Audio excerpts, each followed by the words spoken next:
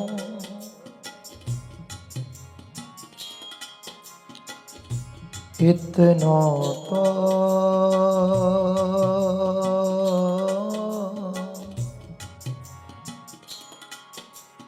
हवहु हंसी दे हो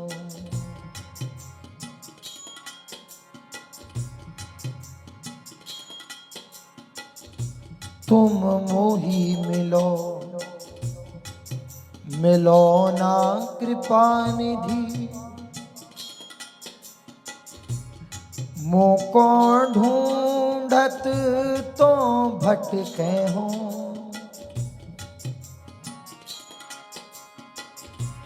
तुम मेरी सुनो सुनो ना किशोरी हाँ मोको तो नित्य